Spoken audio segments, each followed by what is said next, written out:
Okay, good.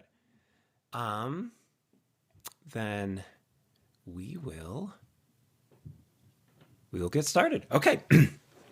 Rhyme or free, it doesn't matter to me. It's my bad poetry. Good day, and welcome to My Bad Poetry, a podcast where we take a deep dive into our poems from youth, yesteryear, or even yesterday, always asking the question, why in the world did I write this? I'm Aaron. And I'm Dave. And today we have with us a Pushcart nominee, the author of the full-length poetry collection Without a Sound, and an upcoming collection titled Dying Girl. Works that wrestle with religion and queer identity, loss and love. They are also an alumni of Kent State University. Risha Nicole, welcome to My Bad Poetry. Thank you. I am happy to be here. Well, we're so glad to have you. Yeah. So, why are you still in Ohio? Um, I think I really like the nature aspect of it, especially in Kent. There's a lot of deer and just animals that really feel comfortable being around, even on campus. There's a lot of nature preserves and just different things that I like. I'm still exploring a bit. Is there anything in the intro that we might have missed that you want to highlight? I recently started working on this chapbook. It's been a collection that I've been working on for years, but I'm putting it together now, and the poems are holding hands with each other. It's titled Baby's First Old Man. It has collage, short story, and poems. So I'm working on that and sending that out right now. It's something I'm really proud of. It talks about grooming and religion Ooh, yeah. and just different relationships in the church. Yeah, a needed topic to be addressed and to light. I had a feeling without a sound we can pray. Reading through this, that first section had hints and like allusions to that type of trauma, and you acknowledge it within the back pages. You give a lovely context list for folks. So what's that collection? You're calling it Baby and the like a New Year's? Baby's First Old Man. But it's such an important topic. And I feel like there are plenty of people who have gently dipped their toe into religious trauma and Yeah, trying to unpack some of the religious trauma that they either have or people they know have. But it's always beneficial to have, talented people write things to help people understand their feelings and to be able to process. definitely. I feel like Without a Sound, I was quite young. I was 19 when I put it out, but I started Mm, working on it when I was like 13, 14 years old. And especially the first section, it was something that felt powerful to me, but I didn't know yet how much I would take that on in my writing and really start to express how I feel with the religious trauma. yeah, Mm. yeah. Whew. Well, yeah. We appreciate that you're willing to speak on it. I know you have psychology is one of your so I came to Kent State as a psychology major. I had done about a year of CCP before that, but being on the campus and in the area, I realized that I wanted to be a poet more than I mm, wanted to be anything else. that's amazing. Okay. Awesome. Okay. Well, no easy way to transition from such a heavy topic, but a needed topic. But for this show, we talk about the bad poems. And so, Dave, how about you bring us into the realm of bad poetry with whatever you have hastily written for us this week? Okay. This is a poem of plea, I guess is how I would describe it. It is called The Minnesota-Canada Family. Canada, please just adopt us already. I can drink Tim Hortons rather than Caribou. I mean, who's about to go out in that boat, eh? Quash the quixotic quarantine of the Quetico to quell our quandary. I can learn to like hockey. I can change if I have to. I guess. Like red green. I guess that's my whole pitch from A to Z. No snaps. Yeah. That's pretty fun.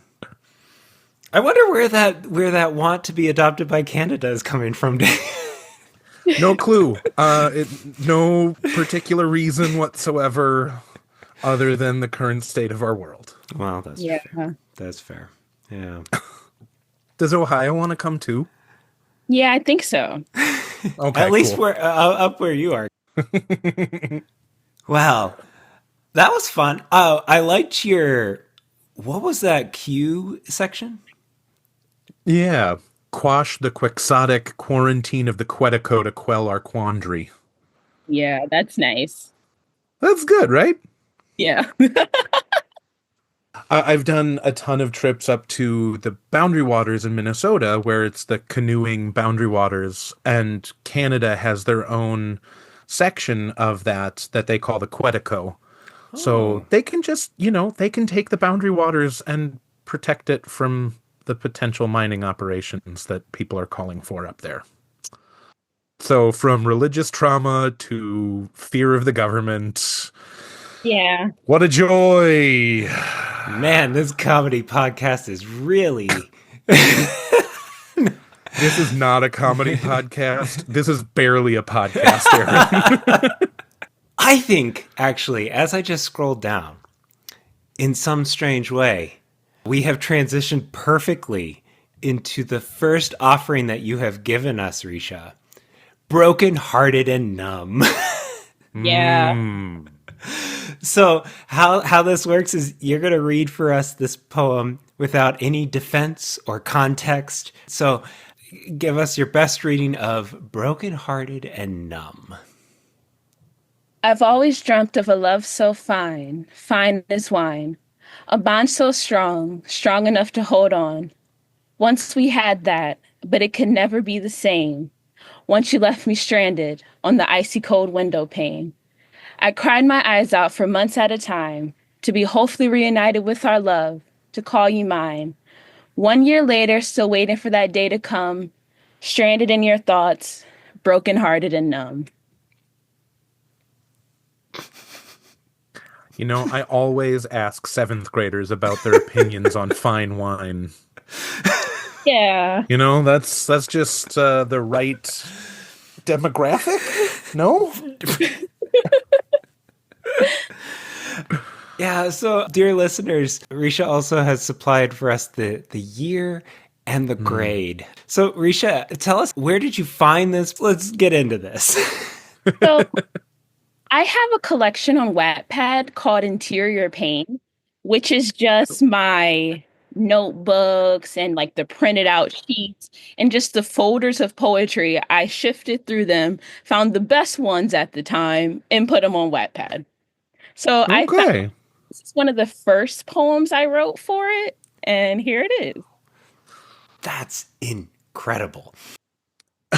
Okay, so you're on Wattpad as a 7th grader, posting this poem about a strong love. And as Dave pointed out, fine as wine. Do you remember, was there like a crush that you had in mind? Oh, yes, there was a crush. There was I don't remember feeling this strongly. I feel like it was the wanting to be dramatic and really pulling the poem out of the poem. And when you said interior pain, how was pain spelled? PAIN. Okay. Just the pain of the body, of the chest. Yeah. Got it. Okay. Because you have in here that you are stranded on an icy cold window pane. Yeah. How is one stranded on a window pane? I imagine myself shrunken down, frozen and sad, watching the rain outside, but the rain is good. Oh, no. Oh, these are big feelings. Yeah. So was this Was this a unrequited love or Yes, it was. oh, Definitely. Yeah. They did not feel the same way about me. rough? So you're left stranded in that you never even had that like reciprocation. Did you even like tell this person? Yeah. I Oh, hate to say it, but the whole class knew. It wasn't just I knew. And I'd sit there and I write poems during the class. So oh, the subtlety of junior high. yeah. Oh, were these poems that would be like folded up and passed? No, no. Worse actually. Uh-oh. In the seventh grade, we had poetry section of the class. So our teacher would have us pass every single one of our poems around the class. Like everybody would pass their poem back. So you didn't have to share it, but we all read what was there. I remember writing this poem about being bullied, and that was the way I really served them, that they read it. Okay. Nothing like getting back at your bully, but writing some Yeah. fierce words. I love that actually. That's Right? I mean, it's better than how I dealt with bullying, which was, just internalizing it and turning it into self-loathing. So that's good. yeah. Although there does seem to be a lot of internal strife happening in this poem as well. Yeah. Yeah. How you cried for months at a time. I Yeah. I love that detail and that I hope that's hyperbole.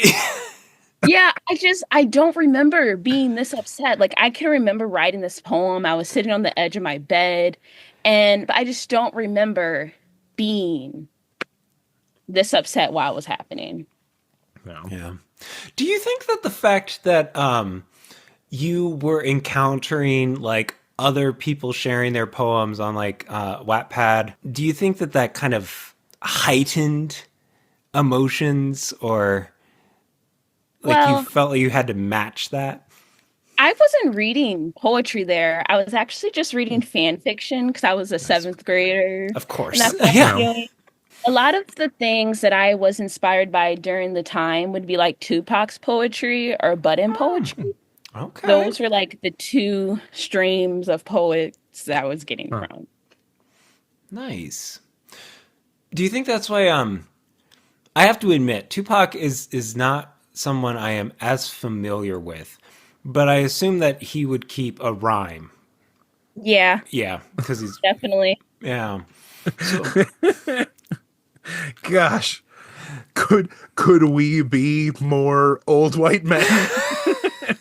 This is such a surprise to me, Aaron. You're not a big Tupac guy? I like the stuff I've heard. I just haven't sought it out. I mean, but what was the other type of you said Tupac and budding? But in poetry. Budding. Okay, can you tell us a bit about that? What is that?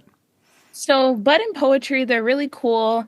They upload different poets like doing spoken word, but they also do publishing and you can like send into contest. They do a lot of cool things. Neil Hilborn is one of my favorite poets that I consider to be a budding poet. That's one of the first people that I really started getting into when I was young.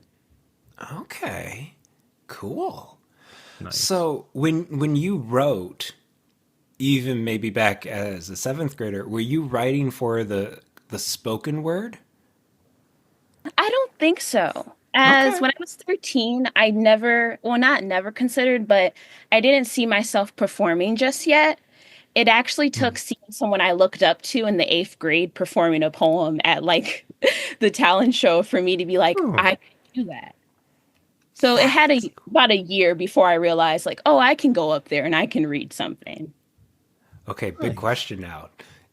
Did you do that in junior high or high school? Did you decide to get up there? No? Ah. No, no, I didn't start reading and like poetry to people until I was a freshman in college. A really Cool. good friend of mine came up to me after the reading and called me a quiet storm. So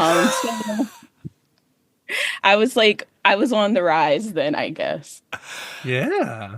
Is that when did you put out Without a Sound? When I was 19. Okay. So I don't think it was out yet because I remember reading from Wattpad in college at the little reading that we had in one of the dorms. Okay. So I didn't have that book yet, but I definitely had been working on it. Sure. Sure. I was just wondering because with the title Without a Sound, that quiet storm, I mean, The kind of the title Without a Sound comes from like people not wanting me to say the things that are important to say. And that's why we have the hand on the cover drowning. Like how the Red Sea was parted, we have me drowning in the middle of it, and my hand is holding on to the we can pray. ah. Did you draw this? No, Oh, my mentor had someone draw it for me some years ago. it's beautiful. Nice. Yeah. Thank Oh you. yeah, cover art designed by Easy Totten. Tottemy. Sorry, I got sidetracked. You're such a good reader, Aaron. So, seventh grade you, brokenhearted, unrequited love, Yeah. not yet inspired to write for the spoken word, yet still rhyming, still. Still rhyming, still Well, okay. I'm actually. I have to say, I'm kind of impressed that this is from a seventh grader point of view, Thank considering. you. Yeah, I mean, honestly, considering the garbage that we've read from my high school journal, this is this is impressive. Yeah. I would be very proud of this as a seventh grader. Thank you. I started out writing songs. I started writing songs at like 6 years old.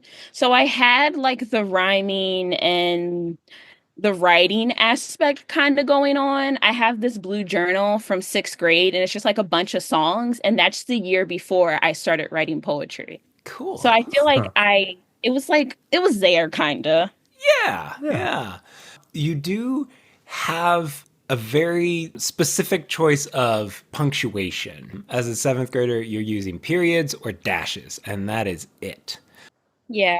How has that kind of changed or evolved over time? Would you still use this kind of punctuation on every single line break? Or I don't think you did in your book, but I don't think I did either. I feel like the punctuation, that aspect was being inspired from people on Tumblr and the way that they Mm. uniform their poetry. But also at the time, my poetry editor was my 7th grade math teacher. I would show him all of my poems and I'd be like, oh, is that where that's supposed to be? But I was also writing my poems in his class a lot of the time. So it was really nice for him Sure. to support me. that's Yeah. incredible. Way to go, seventh grade math teacher. Yeah. I mean, I could think of so many math teachers who would be furious that you're writing poetry in their class. Yeah. Wow. Yeah, but I could also see why a math teacher would be very precise with punctuation. That seems very Yeah. math like. Yeah. Anything else you remember about this poem before we move on? I don't think so. I think Okay. that's about it. Okay. So let's move on to Dark Skies. Ooh. Yeah. Yeah. Dark Skies was written before the other one. Oh, okay, good. So this Okay. is like in the beginning. Dark skies, starry nights, black tears flow from my eyes. Mascara spills, their words kill the beast that lays inside. She was the girl, smile that shields the world, forced upon her face. She gave it her all, but now she falls, no longer that girl from yesterday. Now this is much more sing-songy. Like you could easily set this to music. Thank you. Huh. Honestly, this is so intriguing. This was a seventh grade you? This is the first poem I've ever posted to Tumblr. And I went back and looked, and Wow. it said 2013. Wow. Okay. I mean, it does fit the Tumblr bill. Yeah. That is very, very Tumblr-esque. That Yeah. I'm speechless. Give us some background to this one. What inspired it as a seventh grade you? What do you remember about this Tumbler poem? I remember reflecting on school and how your peers and bullying can kind of drain the life out of you, just having to be there for 8 hours a day again and again. I feel like I Hmm. was reflecting on that, like the mascara spills, their words kill. Mm. I was reflecting on that. And I probably wrote this at night too. During that time, I really used to like to look at the moon and the stars outside on the porch. Hmm. Sure. When you mentioned the bullying aspect, that really stands out in that third stanza. The she was the girl smile that shields the world forced upon her face.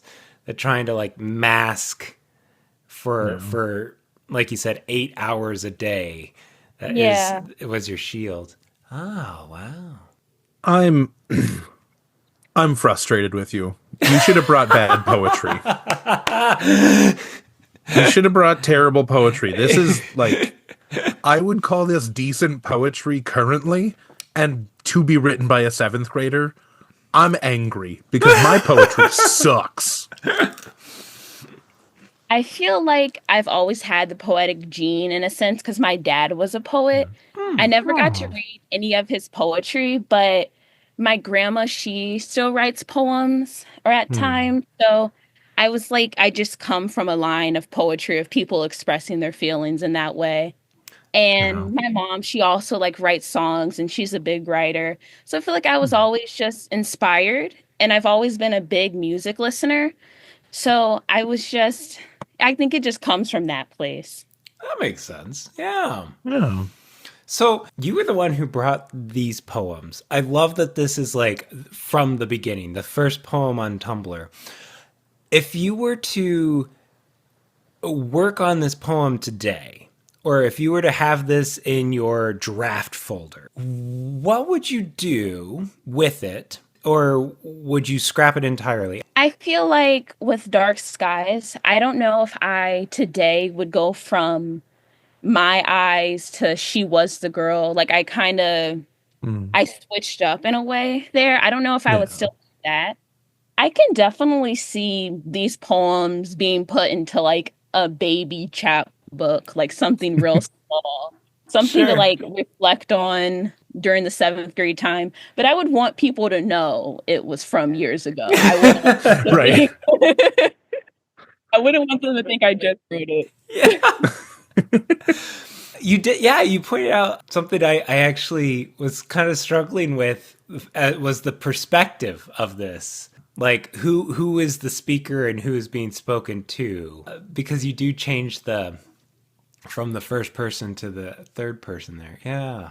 Yeah, and that makes me wonder, did I write that first stanza, leave it alone for a while, even an hour, and then come back to it? It feels like they came from two different places.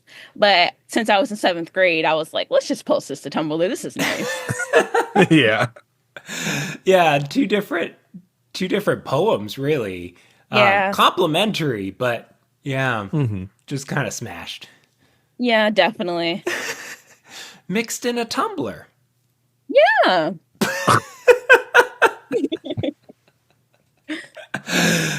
Oh. That's all No, the time we have no, for no, no, today no. because So, I need to leave and ignore so, that pun. so Risha, you said that you dug back to find that this was the first thing on Tumblr.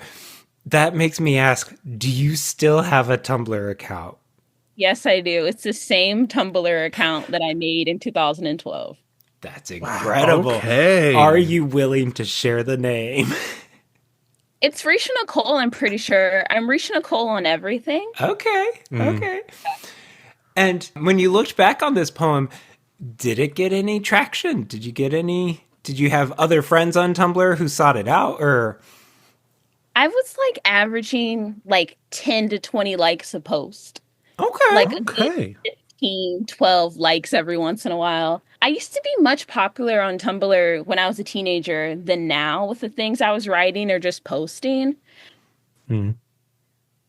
Tumblr was just made for that teenage angst. Hmm. Hmm.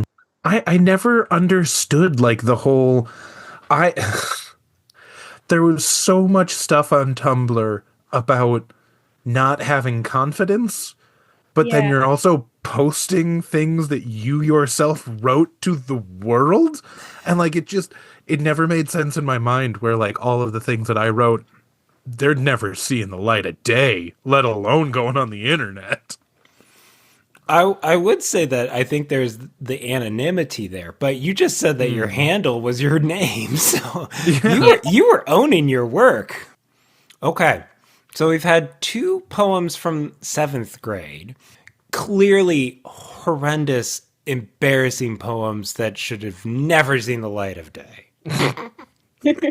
You're a monster, Eric. but but what I but I'm curious about is you've given us now one a year later. Yeah. So we get to see some evolution in your craft from seventh to eighth grade. So, how about you read for us where I'm from? Okay. Where I'm from. I'm from no remorse, from breaking hearts and continuing the course. From Tumblr posts at 4 a.m., SSJS, they have the power to change the world with their words. I want to be like them. I scroll my mind at 5, wondering how I can make them mind. Sometimes I believe I'm not worth a dime. I'm from time zones. I can't even hug my best friend. I laugh until it hurts. I don't ever want this feeling to end. From late night text posts with the ones I adore, I can never ask for more. I'm enraged, locked in a cage, but my life is being rearranged with the holy book of old age. I'm from the spark in the little girl's eyes that's slowly fading from all the lies. It disappears shortly after she realizes her father has died. But I'm also from fear, fear of being myself, fear of loving someone else. People think this will all end with well. I'm from the smudge on the glass. This world's distorted visions. How long will this last? From the fly on the wall. I'm no longer afraid to fall. From always being there, you just need to call. I'll be there with you through it all.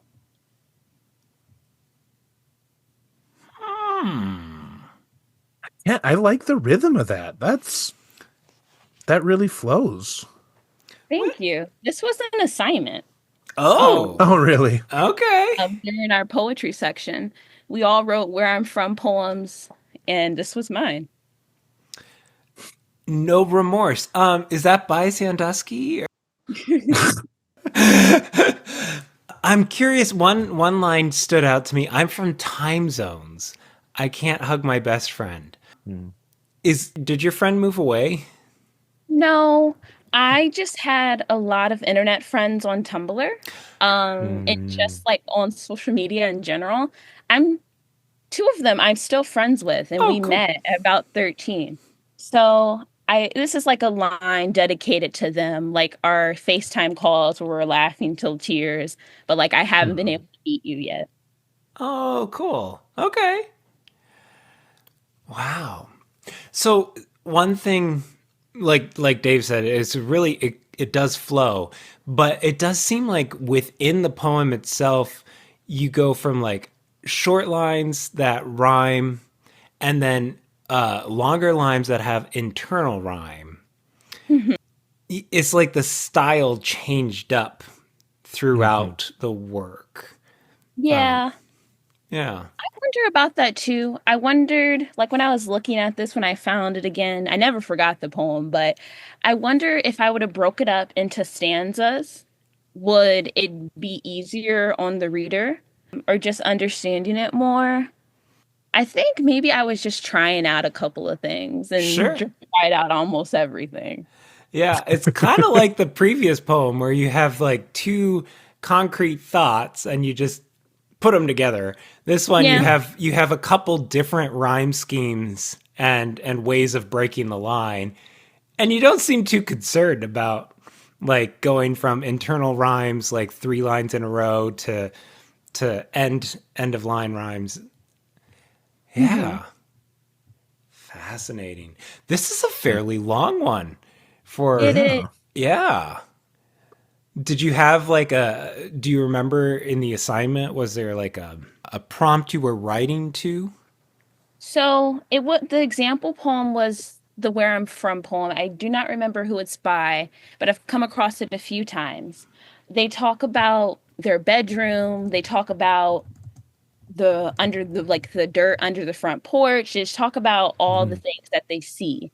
But I decided to go inside of myself and see what I see inside of myself rather than my actual home. I remember talking about my pink bedroom for like a couple of lines, and I was like, no, I don't want to do this. I want to talk about my heart. Mhm. Okay. What is this part at the end here with the fly on the wall and the smudge on the glass? Mhm. So I think the fly on the wall comes from Miley Cyrus. Don't you wish that you can be a fly on the wall? I really Okay. like the song, so that's kind of like a little dedication to Miley there. Perfect. The smudge on the glass, that's just me. I was talking about glass in a few poems ago. I think I just like what glass looks like. And I like the smudge on the glass. I'm probably thinking about wine again, you know. Of course. Of course. Makes sense. Yes. I the Where I'm From poem, George Ella Leon. Yes. Yeah. From Oh, cool. Yeah. That is a cool prompt to write to. Yeah.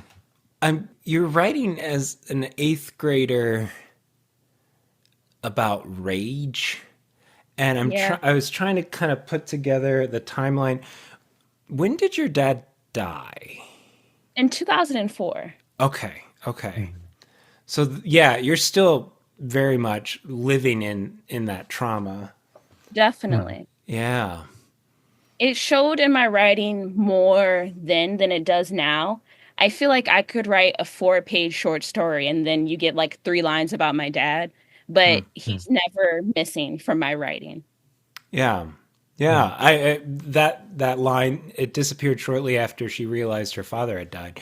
I That stood out having read this work.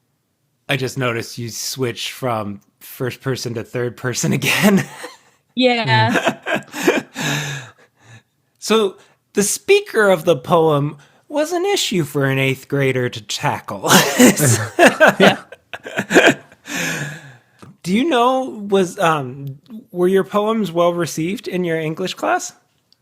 um, I wasn't well received in my English Oh class. no! Oh I no! feel like I've never had a teacher that didn't love me. I've Mhm. always like done well when it comes to being the teacher's pet or whatever you want to call it. But I only had like a small group of friends. It was a strong group of friends, but they Mhm. received me well. But also like I don't know. Did Yeah. your math teachers like your work? My math teacher loved this poem. I Oh, remember his class was very close to that English class. This is one of the ones that I can remember handing to him. oh, I Oh. cool. definitely remember handing this one to him because after I wrote this, I was like, I'm a poet. Like after the seventh grade poem, I was like, okay. But I was like, I am a poet. I just wrote a Where I'm From poem. So yeah. Nice. Yeah. That's incredible. I love that that's a distinct memory. And yet, I mean, so did in high school, did that sense of writing poetry kind of go to the wayside? Like, you said that you went to college with the idea of psychology, and it was there that Mhm. like that sense of being a poet kind of was rebirthed or something. Was Well, I'll say this. In the ninth grade, I that's when I decided I wanted to write a book. And throughout high school, I was writing without a sound. It's mixed with Tumbler drafts and like Google Docs and Notebook. It's just mixed with a bunch of stuff. I pulled out the best stuff out of that. But only reason I think why I went for psychology is because I was always told poetry wasn't going to make any money. That's fair. Yeah. Yeah. And I really wanted to help people. So I was like, psychology. I could help people. Yeah. Yeah. Well, we've learned so many times that art doesn't help people in any way, shape, or form, right? Art never like expresses the words on our lips that we don't have or anything. So, what a waste of time. Dave, sometimes I fear your sarcasm is going to be missed and we're going to. I'm never sarcastic. I'm being very serious. Yep. Yep. Yep. So, a Tumblr post at 4 a.m. Sorry, I have to get back to this. Yeah. When did you sleep? I say Tumblr post at 4 a.m. and then I scroll my mind at 5. Like, I'm still awake. I hope that I'm referring to a weekend and not like the day before. I hope so too. There's so much here that kind of speaks of trauma that I think on a different podcast we would probably dig into a lot more. But like I marvel at the vulnerability that you put into a school assignment. Yeah. And this is, I'm sure this is one of the ones that got passed around the class too, because we all did a learn thing. Wow. Yeah. That is courageous. Now, when you said passed around, were they passed around anonymous, or did you have your name? Like, this is your... I can't remember, but I can't remember if it was anonymous for everyone. I remember putting my name on mine because I wanted them to know this was mine. Of course. Sure. I mean, you were a poet then and now. I mean, you gotta own it. I love that. No. Can you? I joked about where is no remorse. I love that opening line because it just hits you. I am curious where an 8th grader might have come up with that kind of zinger, or that. I mean, that is such a. I'm from No Remorse. This is probably one of the vocab words I pulled off the sheet. Got it. Yep. The way that I learned my vocab is I wrote poems to it. I'd pull out my favorite words and then I'd be like, all right, let's write a handful of poems. And then when the test comes, you'll remember your line. So therefore, you'll remember the word. So that's probably a vocab word. My teacher was probably like, vocab word, nice. Yeah. I'm sorry to see this teacher's pet thing that you said. Yeah. Honestly, that's genius. Whenever we got like spelling words and vocab words, I would do the old fashioned flashcards and just be struggling up through the whole week. And that's a smart way of doing it. Yeah. Thank you. Yeah. Yeah. I do want to ask a little bit more about what you're currently working on. I know that you said you're moving a manuscript around. Is Dying Girl out? I couldn't figure that out. Dying Girl is not out yet. I have released the cover and I've released art from it and poems, and I've released It's Fucking Philadelphia, which is a short story from it. Okay. But it's not out yet. I'm looking for it to get picked up in the next couple of years or months or whenever it's going to happen. Sure. Yeah. Yeah. And so you're floating 2 chapbooks at the same time. What is that like? So Baby's First Old Man comes from the first section of Dying Girl. Okay. I pull out some of the poems that I feel like are important to be read by themselves. Dying Girl covers a lot of different topics and we move through all these characters and relationships, but I feel like I really want people to reflect on that first section. Okay.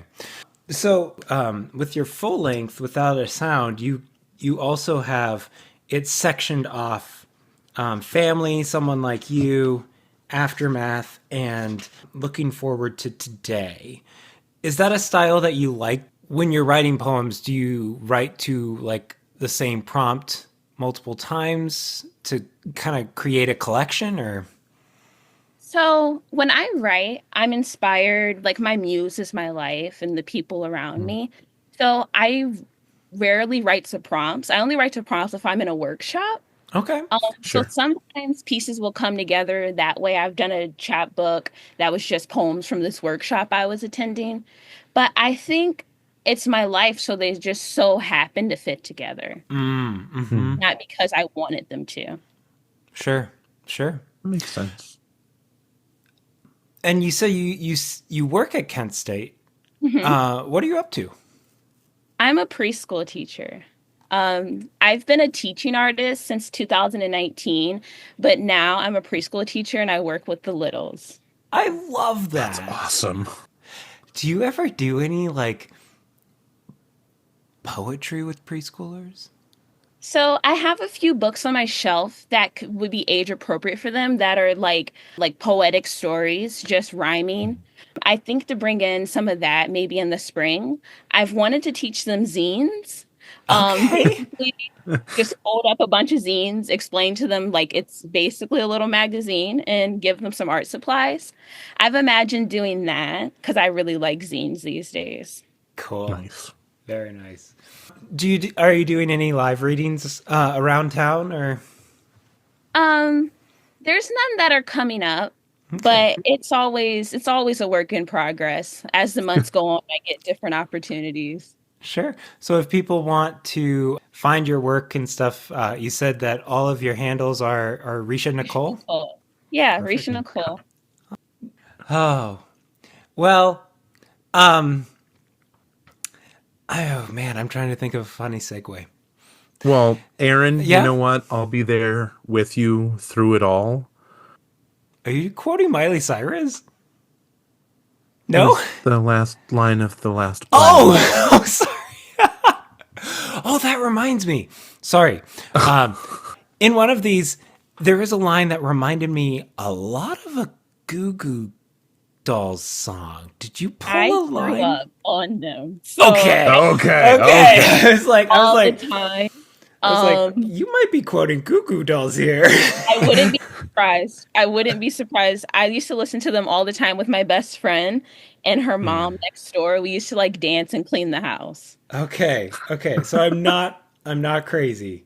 Well, I don't want the world to see me, but maybe we can just jump into works of a true poet. Aaron, I got nothing. You tried, and we all did today. But so Risha, we do need to wrap up. But before we let you go, we here at My Bad Poetry, we end each week with the words of a true poet. So would you be willing to read for us another one of your poems, one that you are in fact deeply proud of? Yes, of course. The Spring of Love. I love the way she talked about the water and how the fish sing back to us so gently, slowly, romantic even. Birds are in pairs when they mate so gently, slowly. I like it when the birds sing back. I wonder if the birds can smell it before it rains. Oh, storms, they are the body of the earth, the spring of love. Lover melts on the tongue so gently during nightfall. Your beauty falling from the stars. You look different from the moon, the planets even. Swoon, the taste of a budded flower. So sweet in the springtime. Gentle. I like it when our hands touch. I love April. Oh, yes, the spring of love, the love that sings. The birds tell you so.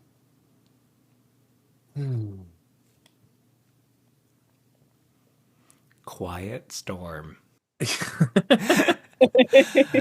Oh, I love that. Yeah. It's almost as if writing in 2023, you know a little bit more about the topic of love than a seventh grader. Yeah, still writing about Hard love. disagree. Oh, that's just lovely. Is this found anywhere? This is going to be in Dying Girl. It's going to be Okay. in Dying Girl towards the end. I give you something sweet. Nice. I do like when poets they kind of end on a hopeful note. Not always necessary, but I do like when a chapbook brings you through some big stuff and then gives you that like this one with the new year and the note to self. Yeah. Oh, lovely. Well, Risha, this has been a blast. I'm so glad that you were able to come on the show. I'm so happy to have been here. This was amazing. This has been My Bad Poetry. Now you go write some of your own bad poetry. Nailed it. Oh, wonderful. That's awesome. Okay, I'm going to stop the recording here. Do-do-do. Rhyme or free doesn't matter. It's my bad poetry.